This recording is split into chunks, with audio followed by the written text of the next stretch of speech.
ನಮಸ್ಕಾರ ವೀಕ್ಷಕರೇ, ನಾನು ನಿಮ್ಮ ರಶ್ಮಿ ವಿಜಯ. ನೀವು ನೋಡ್ತಾ ಇದ್ದೀರಾ ನಮ್ ರೀಲ್ಸ್ ಯೂಟ್ಯೂಬ್ ಚಾನಲ್. ಸ್ನೇಹಿತರೆ, ಇವತ್ತಿನ ಈ ಅದ್ಭುತವಾದ ಸಂದೇಶಗಳು ನಿಮ್ಮ ನೊಂದ ಮನಸ್ಸಿಗೆ ಸಮಾಧಾನ ನೀಡುತ್ತದೆ. ನಿಮಗೆ ಎಷ್ಟೇ ದುಃಖವಿರಲಿ, ಎಷ್ಟೇ ನೋವಿರಲಿ, ಈ ಸಮಾಧಾನಕರವಾದ ಸ್ಫೂರ್ತಿದಾಯಕವಾದ ಸಂದೇಶಗಳು ನಿಮಗೆ ಸ್ವಲ್ಪ ನೆಮ್ಮದಿಯನ್ನ ಕೊಡುವಂಥದ್ದು ಆಗಿದೆ. ಹಾಗಾಗಿ ಈ ವಿಡಿಯೋನ ಕೊನೆಯವರೆಗೂ ನೋಡಿ. ಜೀವನದಲ್ಲಿ ಎಲ್ಲವೂ ಇದ್ದಾಗ ನಿನ್ನವರು ಯಾರು ಎನ್ನುವುದು ಗೊತ್ತಾಗೋದೇ ಇಲ್ಲ. ಜೀವನದಲ್ಲಿ ಎಲ್ಲವನ್ನು ಕಳೆದುಕೊಂಡಾಗ ನಿನ್ನವರು ಯಾರು ಎನ್ನುವುದು ಖಂಡಿತವಾಗಿಯೂ ಗೊತ್ತಾಗುತ್ತದೆ. ಸಂಬಂಧ ಎನ್ನುವುದು ಹೃದಯದಿಂದ ಕೂಡಿರಬೇಕೆಯೇ ಹೊರತು ಯಾವುದೇ ಅವಶ್ಯಕತೆಗಳಿಂದ ಅಲ್ಲ. ತನ್ನ ಪಾದದ ಕೆಳಗೆ ಸಿಕ್ಕಿ ಹಾಕಿಕೊಂಡಿದ್ದ ಅಳಿಲನ್ನ ಕಂಡ ಭಗವಂತ ಕೇಳುತ್ತಾನೆ, ನೀನೇಕೆ ಕೂಗದೆ ಸುಮ್ಮನಿದ್ದೆ ಎಂದು.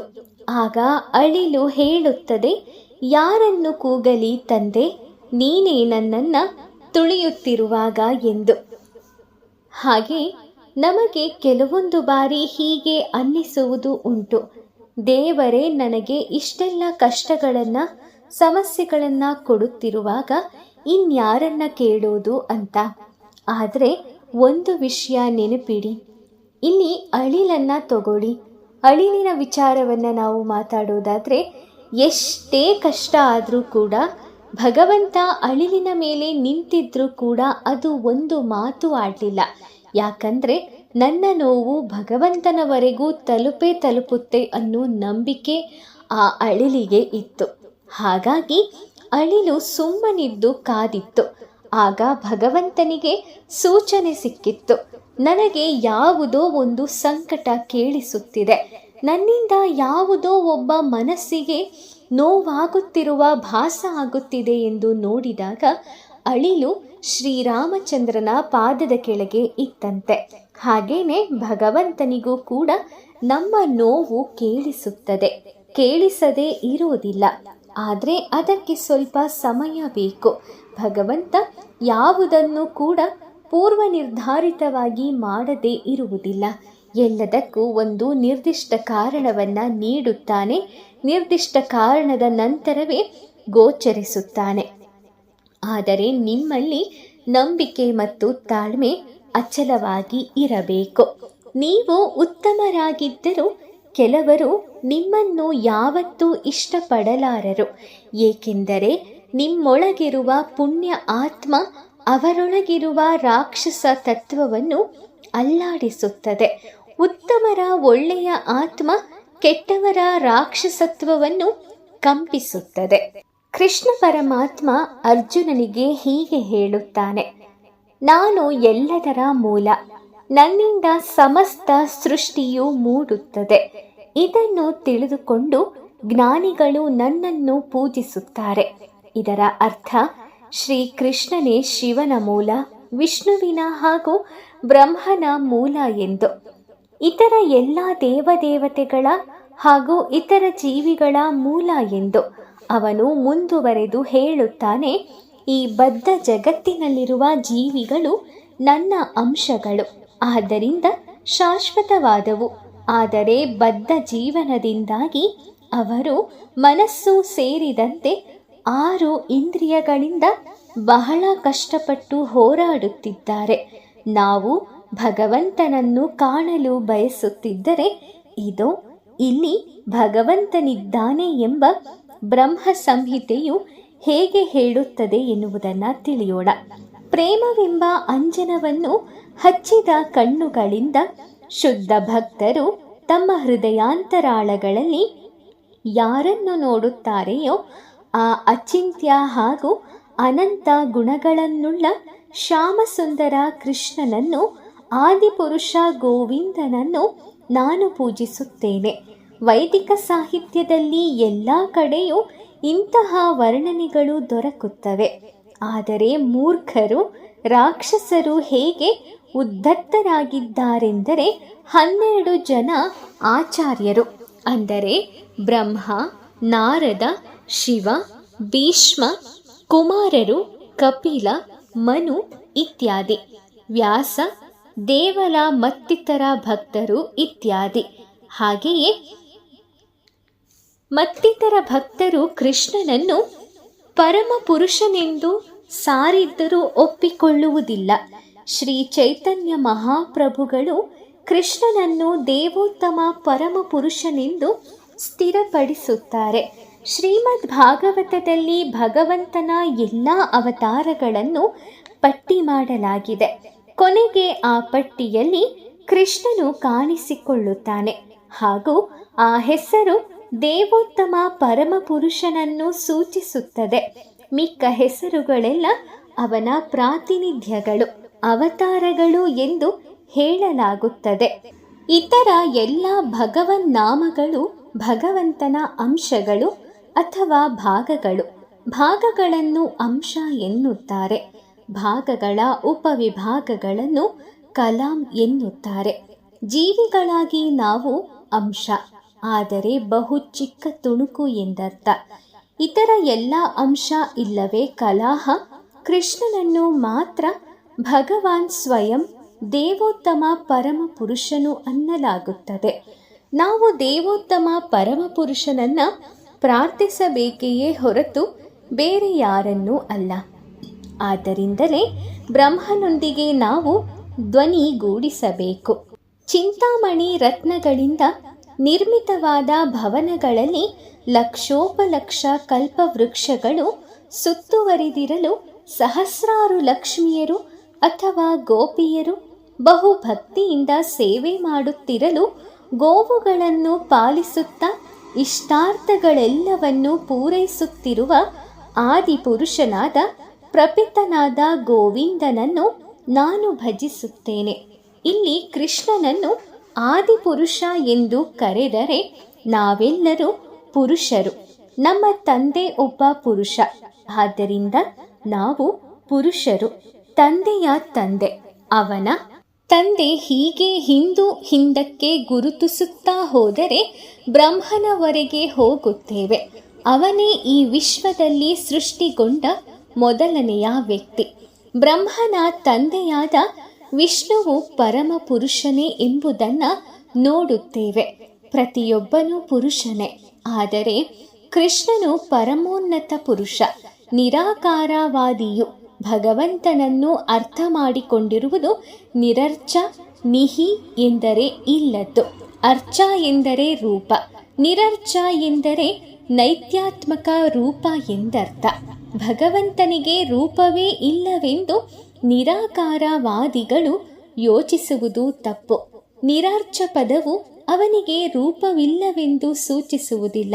ಬದಲಿಗೆ ನಮಗಿರುವಂತೆ ಭೌತಿಕ ರೂಪವಿಲ್ಲ ಎಂಬುದನ್ನು ಹೇಳುತ್ತದೆ. ರೂಪವಿದೆ, ಆದರದು ಭೌತವಲ್ಲ, ಆಧ್ಯಾತ್ಮಿಕವಾದ ರೂಪವಾಗಿರುತ್ತದೆ. ನಮ್ಮ ರೂಪದ ಮೌಲ್ಯವಾದರೂ ಏನು? ಕೆಲವು ವರ್ಷಗಳ ಅನಂತರ ಈ ರೂಪವು ಬದಲಾಗುತ್ತದೆ. ನಾವು ದೇಹತ್ಯಾಗ ಮಾಡಿದ ಕೂಡಲೇ ನಾವು ಧರಿಸಿರುವ ಸೂಟುಗಳು, ಉಡುಗೆಗಳು ಬದಲಾಗುವಂತೆ ನಮ್ಮ ರೂಪಗಳು ಬದಲಾಗುತ್ತದೆ. ಆದರೆ ಭಗವಂತನಿಗೆ ಇಂತಹ ರೂಪವೇ ಇಲ್ಲ. ಆದ್ದರಿಂದ ಕೆಲವೊಮ್ಮೆ ಅವನನ್ನು ನಿರರ್ಚ ಎಂದು ಕರೆಯಲಾಗುತ್ತದೆ. ಅವನಿಗೆ ಸುಂದರವಾದ ರೂಪವಿದೆ. ಅದನ್ನು ಬ್ರಹ್ಮ ಸಂಹಿತೆಯು ವರ್ಣಿಸುತ್ತದೆ. ಭಗವಂತನ ರೂಪವನ್ನು ಬ್ರಹ್ಮನು ಹೀಗೆ ವರ್ಣಿಸುತ್ತಾನೆ: ತಾವರೆಯ ದಳಗಳನ್ನು ಹೋಲುವ ಅರಳಿದ ಕಣ್ಣುಗಳಿಂದ ತಲೆಗೆ ನವಿಲುಗರಿ ಸಿಕ್ಕಿಸಿಕೊಂಡು ನೀಲಮೇಘದ ವರ್ಣದಿಂದ ಸುಂದರವಾದ ದೇಹವುಳ್ಳ ಕೋಟಿ ಕೋಟಿ ಮನ್ಮಥರಿಗಿಂತಲೂ ಮನೋಹರನಾಗಿರುವ ಆದಿಪುರುಷ ಗೋವಿಂದನನ್ನು ನಾನು ಭಜಿಸುತ್ತೇನೆ.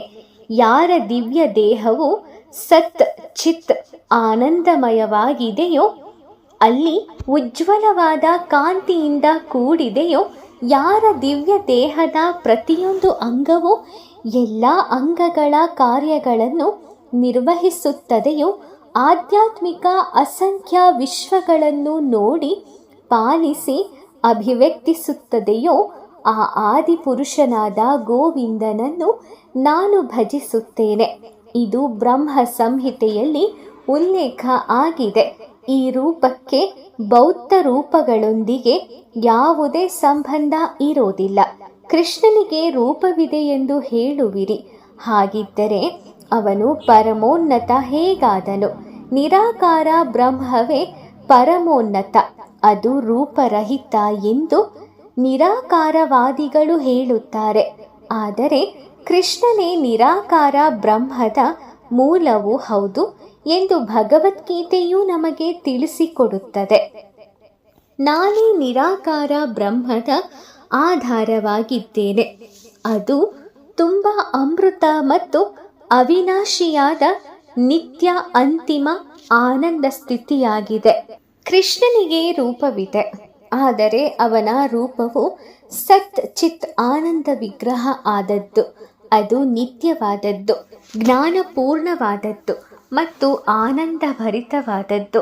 ಅವನ ದಿವ್ಯ ದೇಹದ ಗುಣಲಕ್ಷಣಗಳನ್ನು ಬ್ರಹ್ಮನು ಹೀಗೆ ಸಂಗ್ರಹಿಸುತ್ತಾನೆ.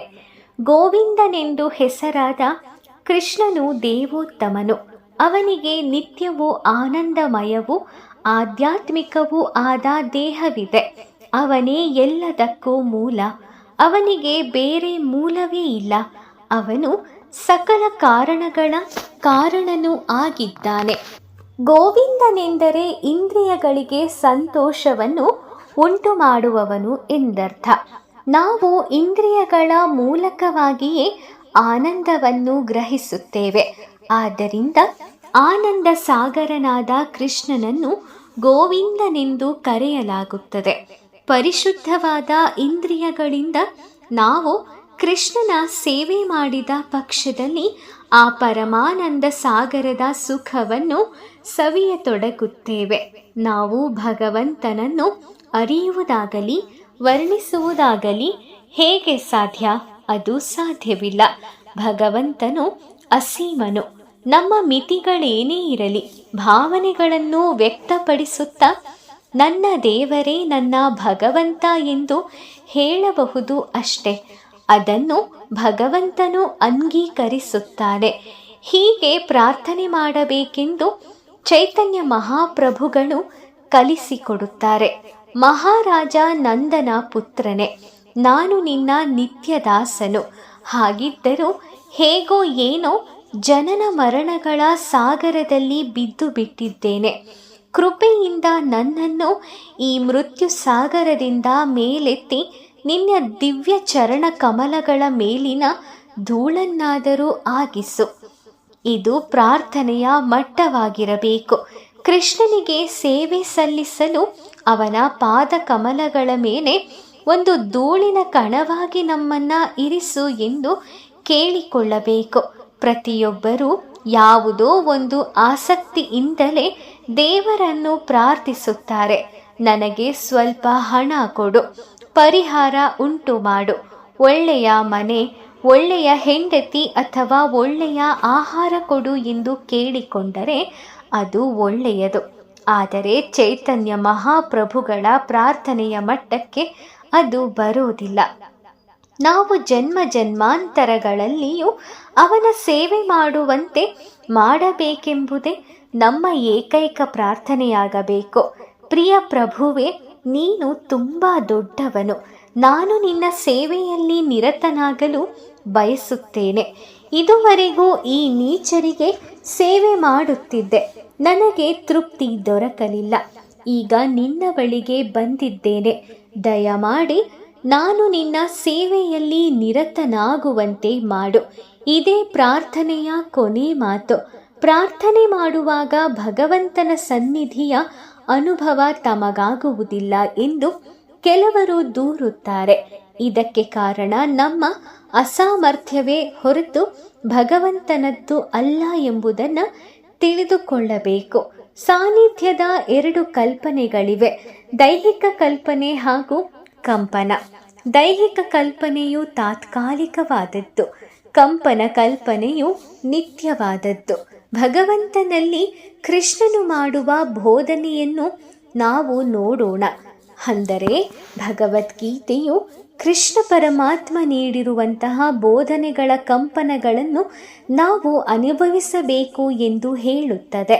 ಅದನ್ನು ನಾವು ಅನುಭವಿಸುವಾಗ ಅಥವಾ ಹರೇ ಕೃಷ್ಣ ಜಪ ಮಾಡುವಾಗ ಆ ಶಬ್ದ ಕಂಪನಗಳ ರೂಪದಲ್ಲಿ ಅವನು ಅಲ್ಲೇ ಇದ್ದಾನೆ ಎಂದು ನಾವು ತಿಳಿದುಕೊಳ್ಳಬೇಕು.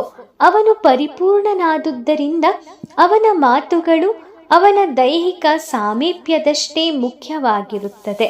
ಕೃಷ್ಣ ಅಥವಾ ಗುರುವಿನ ಅಗಲಿಕೆಯುಂಟಾದಾಗ ಅವರು ಆಡಿದ ಮಾತುಗಳನ್ನು ನೆನೆಸಿಕೊಂಡರೆ ಅಗಲಿಕೆಯ ನೋವು ನಮಗೆ ತಟ್ಟುವುದಿಲ್ಲ. ಕೃಷ್ಣನೊಂದಿಗೆ ಮತ್ತು ಗುರುವಿನೊಂದಿಗೆ ಇಟ್ಟುಕೊಳ್ಳಬೇಕಾದ ಸಂಬಂಧವು ಶಬ್ದ ಕಂಪನದ ಸಂಬಂಧವೇ ಹೊರತು ದೈಹಿಕವಾದದ್ದಲ್ಲ. ಅದೇ ನಿಜವಾದ ಸಂಬಂಧ. ನೋಡುವುದು ಬಹಳ ಮುಖ್ಯ ಎಂದು ನಾವು ಅಷ್ಟೆಲ್ಲ ಹೇಳುತ್ತೇವೆ. ಆದರೆ ಕೃಷ್ಣನು ಈ ಭೂಮಿಯ ಮೇಲೆ ಅವತರಿಸಿದ್ದಾಗ ಅನೇಕರು ಅವನನ್ನು ನೋಡಿದರು. ಅವನು ಭಗವಂತನೆಂದು ಅರಿಯಲೇ ಇಲ್ಲ. ಹಾಗಿದ್ದರೆ ನೋಡುವುದರಿಂದ ಪ್ರಯೋಜನವೇನು? ಕೃಷ್ಣನನ್ನು ನೋಡುವುದರಿಂದ ನಾವು ಅವನನ್ನು ಅರಿಯಲಾರೆವು. ಆದರೆ ಬಹು ಜಾಗರೂಕತೆಯಿಂದ ಅವನ ಬೋಧನೆಗಳನ್ನು ಆಲಿಸುವುದರಿಂದ ನಾವು ಅರಿವಿನ ನೆಲೆಗೆ ಬರಬಹುದು. ಶಬ್ದ ಕಂಪನದ ಮೂಲಕ ನಾವು ಕೃಷ್ಣನನ್ನು ತಟಕ್ಕನೆ ಮುಟ್ಟಬಹುದು. ಆದ್ದರಿಂದ ನಾವು ಕೃಷ್ಣನ ಮಾತುಗಳ ಶಬ್ದ ಕಂಪನಕ್ಕೆ ಮತ್ತು ಗುರುವಿನ ಮಾತುಗಳಿಗೆ ಹೆಚ್ಚು ಮಹತ್ವ ನೀಡಬೇಕು. ಆಗ ನಾವು ಸಂತೋಷ ಪಡುತ್ತೇವೆ. ಅಗಲಿಕೆಯ ನೋವು ನಮಗೆ ತಟ್ಟೋದಿಲ್ಲ. ಕೃಷ್ಣನು ಇಹತ್ಯಾಗ ಮಾಡಿ ಹೊರಟು ಹೋದ ಮೇಲೆ ಅರ್ಜುನನು ಬಹು ದುಃಖಿತನಾದನೆಂದು, ಆದರೆ ಭಗವದ್ಗೀತೆಯ ಉಪದೇಶಗಳನ್ನು ನೆನೆದು ಸಮಾಧಾನ ಮಾಡಿಕೊಂಡನೆಂದು ಶ್ರೀಮದ್ ಭಾಗವತದಿಂದ ನಮಗೆ ತಿಳಿದು ಬರುತ್ತದೆ. ಅರ್ಜುನನು ಕೃಷ್ಣನ ನಿತ್ಯ ಸಖ. ಆದ್ದರಿಂದ ಕೃಷ್ಣನು ತನ್ನ ಧಾಮಕ್ಕೆ ಹಿಂತಿರುಗಿದಾಗ ಅರ್ಜುನನಿಗೆ ಬಹಳ ದುಃಖ ಉಂಟಾಯಿತು. ಆದರೆ ಕೃಷ್ಣನು ಮಾಡಿದ ಬೋಧನೆಯ ಮಾತುಗಳನ್ನು ನೆನೆಯುವುದರಿಂದಲೇ ಅಗಲಿಕೆಯ ನೋವನ್ನು ಅವನು ಪರಿಹರಿಸಿಕೊಂಡನು ಎಂದು ಹೇಳಲಾಗುತ್ತೆ. ಆದ್ದರಿಂದ ನಮಗೆ ಯಾವಾಗ ಅಗಲಿಕೆಯ ನೋವುಂಟಾಗುವುದೋ ಆಗೆಲ್ಲ ಬೋಧನೆಯನ್ನು ನೆನೆಯುವುದು ತುಂಬ ಉತ್ತಮ. ಅರ್ಜುನನಿಗೆ ಭಗವದ್ಗೀತೆಯನ್ನು ಬೋಧಿಸಿದ್ದು ಅವನ ಸುಖಕ್ಕಾಗಿ, ಹಾಗೆಯೇ ಎಲ್ಲ ಮನುಷ್ಯರ ಸುಖಕ್ಕಾಗಿ. ಇದು ಕೃಷ್ಣನೇ 10ನೆಯ ಅಧ್ಯಾಯದ ಪ್ರಾರಂಭದಲ್ಲಿ ಸೂಚಿಸಿದ್ದಾನೆ. ಮಹಾಪರಾಕ್ರಮಿಯಾದ ಅರ್ಜುನನೇ, ನನ್ನ ಸರ್ವೋನ್ನತವಾದ ಮಾತನ್ನು ಕೇಳು. ಇದು ನಿನ್ನ ಪ್ರಯೋಜನಕ್ಕಾಗಿ ಬೋಧಿಸುತ್ತಿದ್ದೇನೆ. ಇದು ನಿನಗೆ ಅಧಿಕವಾದ ಸಂತೋಷವನ್ನು ಕೊಡುತ್ತದೆ. ಭಗವಾನ್ ಕೃಷ್ಣನ ಮಾತುಗಳನ್ನು ಆಲಿಸಿ ಅವುಗಳನ್ನು ಬಹಳ ಎಚ್ಚರಿಕೆಯಿಂದ ಅನುಸರಿಸುತ್ತಿದ್ದರೆ ನಾವು ಈ ಲೋಕದಲ್ಲಿ ಶಾಂತಿಯನ್ನು ಪಡೆಯುವುದಲ್ಲದೆ ಪರಮ ಶಾಂತಿಯನ್ನು ಪಡೆದುಕೊಳ್ಳುತ್ತೇವೆ. ನಾವು ಅವನ ಮಹಿಮೆಗಳನ್ನು ಅರಿಯಬೇಕು. ನಾವು ಮಾಡಬೇಕಾಗಿರುವುದೆಲ್ಲ ಕೃಷ್ಣನ ಪಾದ ಕಮಲಗಳಲ್ಲಿ ಆಶ್ರಯವನ್ನು ಬೇಡುವುದಾಗಿರಬೇಕು. ಅವನ ಮಹಿಮೆಗಳನ್ನು ಕೊಂಡಾಡುತ್ತಾ ಅವನಿಗೆ ಸೇವೆ ಮಾಡುವುದು. ಜಗತ್ತಿನ ಪ್ರತಿಯೊಂದು ನಗರದಲ್ಲೂ ಹಳ್ಳಿಗಳಲ್ಲೂ ಶ್ರೀಕೃಷ್ಣ ಪ್ರಜ್ಞೆಯನ್ನು, ಅದರ ಆಂದೋಲನವನ್ನು ಹರಡುವುದು. ಹಾಗೆ ಶರಣಾಗತನಾಗಿ ಕಾರ್ಯ ತತ್ಪರನಾಗುವುದರಿಂದ ಶಾಂತಿಯು ನಿತ್ಯತೆಯು ತಮಗೆ ತಾವೇ ದೊರಕುವುದೆಂದು ಕೃಷ್ಣ ಪರಮಾತ್ಮನು ಭರವಸೆ ಕೊಟ್ಟಿದ್ದಾನೆ. ಭರತ ಶ್ರೇಷ್ಠನೇ, ಎಲ್ಲ ವಿಧಗಳಿಂದಲೂ ಅವನಿಗೆ ಶರಣಾಗು. ಅವನ ಕೃಪೆಯಿಂದ ನೀನು ದಿವ್ಯ ಶಾಂತಿಯನ್ನು ಮತ್ತು ನಿತ್ಯವಾದ ನೆಲೆಯನ್ನು ಪಡೆದುಕೊಳ್ಳುತ್ತೀಯ ಎಂದು ಭಗವದ್ಗೀತೆ ನಮಗೆ ಹೇಳುತ್ತದೆ. ಅರ್ಜುನನಿಗೆ ಕೃಷ್ಣ ಪರಮಾತ್ಮ ನೀಡಿರುವಂತಹ ಬೋಧನೆಗಳೇ ಸಾಕು ನಮಗೆ ಭಗವಂತ ನಾವು ಹೇಗೆ ಬದುಕಬೇಕು ಎನ್ನುವ ದಾರಿಯನ್ನು ಹೇಗೆ ತಿಳಿಸಿದ್ದಾನೆ ಎಂದು ತಿಳಿದುಕೊಳ್ಳುವುದಕ್ಕೆ. ಭಗವದ್ಗೀತೆಯು ನಮಗೆ ಎಷ್ಟೊಂದು ವಿಚಾರಗಳನ್ನು ಹೇಳುತ್ತೆ. ಯಾವ ಸಮಯದಲ್ಲಿ ಹೇಗಿರಬೇಕು ಅನ್ನೋದನ್ನು ಸೂಚಿಸುತ್ತೆ. ನಮಗೆ ದುಃಖ ಆದಾಗ ಅದರಿಂದ ಹೊರಗಡೆ ಬರೋಕೆ ಏನು ಮಾಡಬೇಕು ಅನ್ನೋ ಪಾಠವನ್ನು ಸಹ ಅದು ಕಲಿಸುತ್ತೆ. ನಾವು ಅದನ್ನು ತುಂಬ ಸುಲಭವಾಗಿ ಅರ್ಥ ಮಾಡ್ಕೋಬೋದು.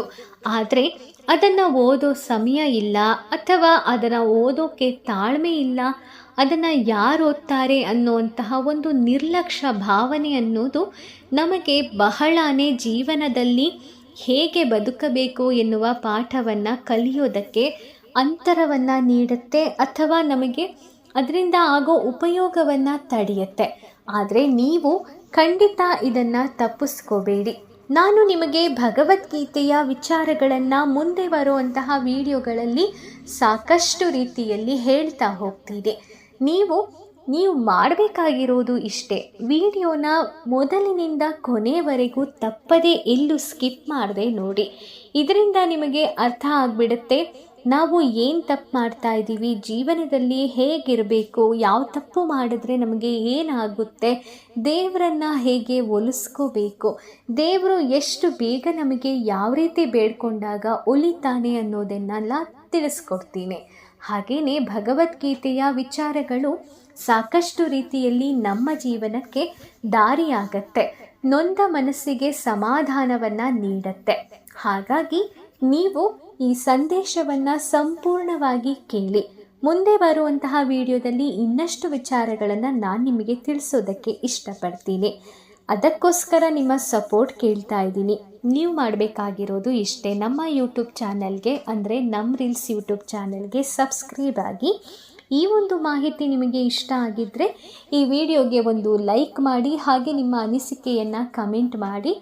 ನಾನು ಹಾಕುವಂತಹ ವಿಡಿಯೋ ನಿಮಗೆ ಮೊದಲೇ ಬಂದು ತಲುಪೋ ಥರ ಮಾಡ್ಕೊಳ್ಳೋದಕ್ಕೆ ಪಕ್ಕದಲ್ಲಿ ಕಾಣ್ತಿರುವಂತಹ ಬೆಲ್ ಐಕಾನನ್ನು ಕ್ಲಿಕ್ ಮಾಡಿ. ಇದರಿಂದ ನಾನು ಪೋಸ್ಟ್ ಮಾಡೋ ವಿಡಿಯೋ ಫಸ್ಟು ನಿಮಗೆ ಬಂದು ತಲುಪತ್ತೆ, ಹಾಕಿದ ತಕ್ಷಣ ನೀವು ನೋಡ್ಬೋದು. ಹಾಗೆ ನಿಮ್ಮ ಪ್ರೀತಿ ಪಾತ್ರಧಾರರಿಗೂ ಕೂಡ ಈ ವಿಡಿಯೋನ ಶೇರ್ ಮಾಡೋದನ್ನು ಮರಿಬೇಡಿ. ವೀಕ್ಷಕರೇ, ಮುಂದಿನ ವಿಡಿಯೋದಲ್ಲಿ ಮತ್ತೆ ಇನ್ನಷ್ಟು ಸಮಾಧಾನಕರವಾದ ಸಂದೇಶದೊಂದಿಗೆ ಮತ್ತೆ ಭೇಟಿ ಮಾಡ್ತೀನಿ. ಓಂ ಶ್ರೀ ಕೃಷ್ಣಾಯ ನಮಃ. ಆ ಕೃಷ್ಣ ಪರಮಾತ್ಮ ನಿಮಗೆಲ್ಲರಿಗೂ ಒಳ್ಳೆಯದನ್ನು ಮಾಡಲಿ. ಧನ್ಯವಾದಗಳು.